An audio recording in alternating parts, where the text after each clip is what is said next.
পারমাণবিক যুদ্ধ মানব ইতিহাসকে সোজা দুই ভাগে ভাগ করে দিতে পারে, যুদ্ধের আগে আর যুদ্ধের পরে।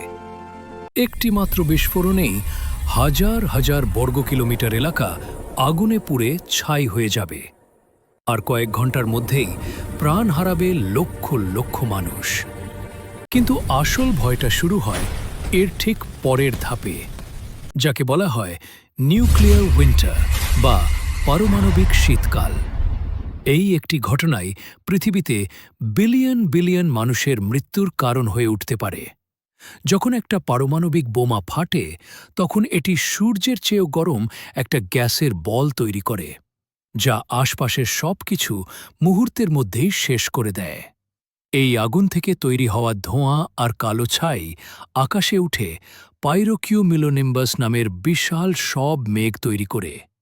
এই মেঘগুলো স্ট্র্যাটোস্ফিয়ারে পৌঁছে যায়, যেখানে কোনো বৃষ্টি হয় না। ফলে এই ধোঁয়া বছরের পর বছর আকাশে আটকে থাকে, আর সূর্যের আলো পৃথিবীতে আসতে বাধা দেয়। সূর্যের আলো না থাকলে পৃথিবীর তাপমাত্রা দ্রুত কমে যাবে, ঋতুচক্র পুরো ভেঙে পড়বে, শীতকাল হবে দীর্ঘ, আর গ্রীষ্মকাল প্রায় হারিয়েই যাবে। সমুদ্র থেকে বাষ্প হওয়া কমে যাবে, বৃষ্টি হবে না, শুরু হবে ভয়াবহ খরা।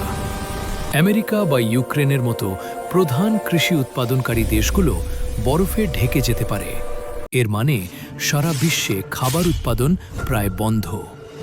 ধরুন, ভারত আর পাকিস্তানের মধ্যে যদি একটা ছোট পারমাণবিক যুদ্ধ হয়, তাহলে তাৎক্ষণিকভাবেই মারা যাবে প্রায় 28 মিলিয়ন মানুষ।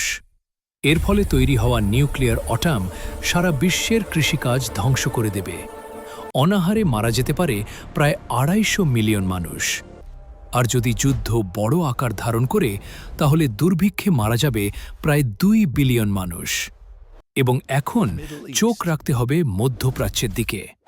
ইরান আর আমেরিকা দুই পক্ষই বলে তারা যুদ্ধ চায় না, কিন্তু ইতিহাস বলে পারমাণবিক যুদ্ধ কখনো পরিকল্পনা করে শুরু হয় না, শুরু হয় ভুল হিসাব থেকে।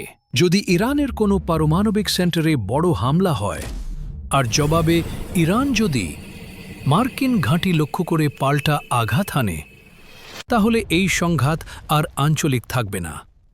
একটা ভুল সিদ্ধান্তই পুরো পৃথিবীকে টেনে নিতে পারে এক নিয়ন্ত্রণহীন ধ্বংসের পথে।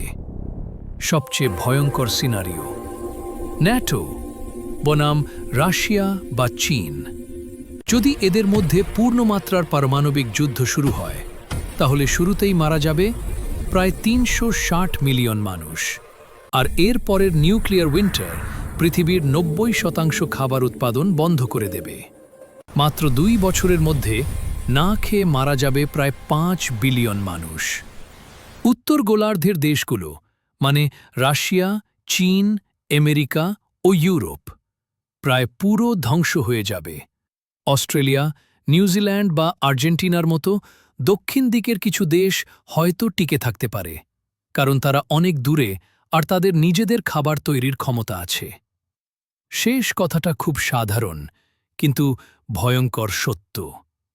এই ধ্বংস থেকে বাঁচার একটাই উপায়, পারমাণবিক যুদ্ধ যেন কখনোই না হয় সেটা নিশ্চিত করা। কারণ একবার শুরু হলে এই যুদ্ধ থামানোর কোনো দ্বিতীয় সুযোগ আর পাওয়া যাবে না।